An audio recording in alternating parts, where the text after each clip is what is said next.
Inilah berbagai dosa kecil yang sering menjerumuskan manusia.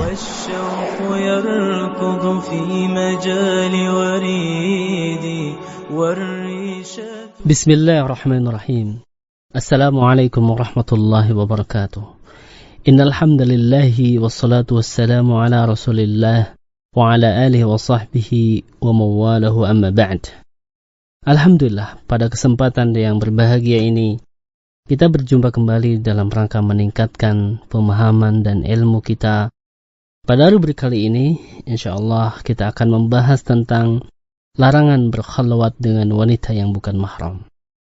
Semoga melalui pembahasan ini menambah pemahaman dan kesadaran kita akan takutnya kepada Allah Subhanahu wa taala dan menjadikan kita menjadi orang-orang yang saleh.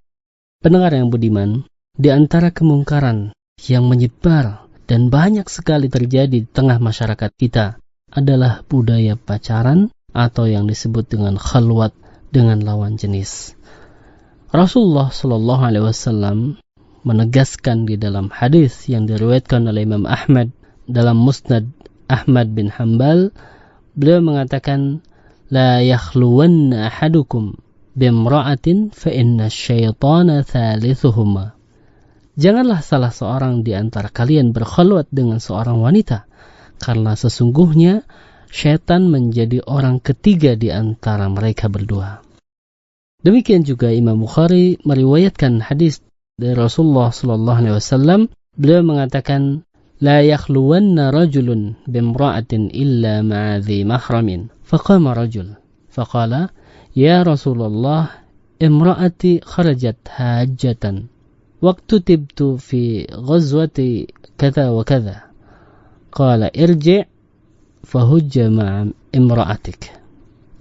Dari sahabat Ibnu Abbas radhiyallahu anhuma bahwasanya Rasulullah sallallahu alaihi wasallam mengatakan, janganlah seorang laki-laki berkhalwat dengan seorang wanita kecuali jika bersama dengan mahram sang wanita tersebut. Lalu berdirilah seorang dan berkata, wahai Rasulullah, istriku keluar untuk berhaji, dan aku telah mendaftarkan diri untuk berjihad pada perang ini dan itu.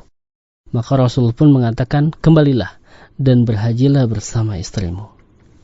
Pendengar yang budiman, dalam hadis riwayat Imam Ahmad yang diriwayatkan oleh Jabir radhiyallahu an, bahwasanya Rasulullah sallallahu alaihi wasallam bersabda, wa man kana yu'minu billahi wal yawmil akhir, barang siapa yang beriman kepada Allah dan hari akhir, fala yahluwanna bimra'atin laysa ma'aha dhu mahramin minha fa inna thalithuhuma asy-syaitan. Maka janganlah dia berkhalwat dengan seorang wanita tanpa ada mahram wanita tersebut, karena syaitan akan menjadi orang ketiga di antara mereka berdua. Apa maksud perkataan Nabi bahwa thalithuhuma asy-syaitan, bahwa syaitan menjadi orang ketiga di antara mereka berdua? Al-Munawi rahimahullah dalam kitab Faidul Qadir menjelaskan bahwa syaitan menjadi penengah orang ketiga di antara keduanya dengan membisikkan keduanya untuk melakukan kemaksiatan dan menjadikan syahwat mereka menjadi bergejolak dan menghilangkan rasa malu di antara mereka dan menghilangkan rasa sungkan di antara keduanya, sehingga menghiasi kemaksiatan hingga nampak indah di hadapan mereka berdua.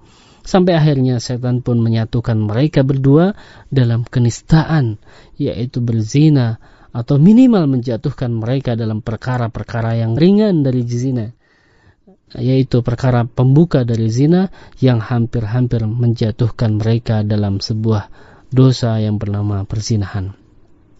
Asy-Syaukani berkata dalam kitab Nailul Autar pada juz yang ke-9 nomor 231, sebabnya adalah laki-laki senang kepada wanita karena demikianlah dia diciptakan memiliki kecenderungan kepada wanita. Demikian juga karena sifat yang telah dimiliki berupa syahwat untuk menikah. Demikian juga wanita yang senang kepada laki-laki karena sifat-sifat alami dan naluri yang telah tertancap di dalam dirinya. Oleh karena itu, syaitan menemukan sarana untuk mengobarkan syahwat yang satu kepada yang lainnya, maka terjadilah kemaksiatan. Begitu juga pendengar yang dimuliakan Allah Subhanahu wa taala, Imam An-Nawawi berkata dalam kitab Minhajul Muslim juz yang ke-14 halaman 153, diharamkan berkhulwat dengan seorang wanita ajnabiyah dan dibolehkannya berkhulwat seorang wanita dengan mahramnya, dan dua perkara ini merupakan ijma', kesepakatan para ulama. Kemudian apa yang dimaksud dengan mahram?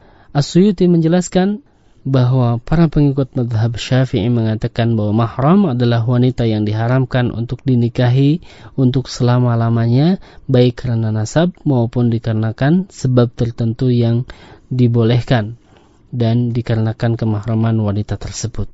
Dari definisi ini maka diketahui bahwa pertama, wanita yang diharamkan untuk dinikahi, maka anak-anak paman dan anak-anak bibi, baik paman dan bibi tersebut saudara sekandung ayah maupun saudara sekandung ibu, mereka bukan mahram.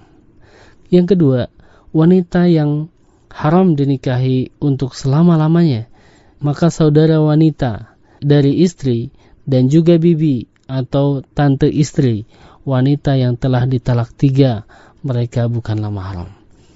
Pendengar yang budiman, telah jelaslah bahwa kita terlarang untuk berdua-duaan atau berkhulwat dengan wanita yang bukan mahram.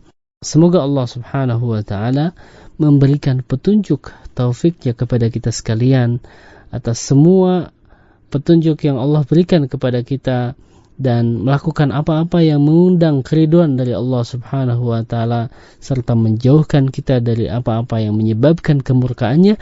Semoga Allah Subhanahu wa taala mengampuni dosa kita sekalian, dan semoga salawat dan salam senantiasa tercurahkan kepada Nabi Muhammad SAW dan para sahabatnya. Demikian, wassalamualaikum warahmatullahi wabarakatuh.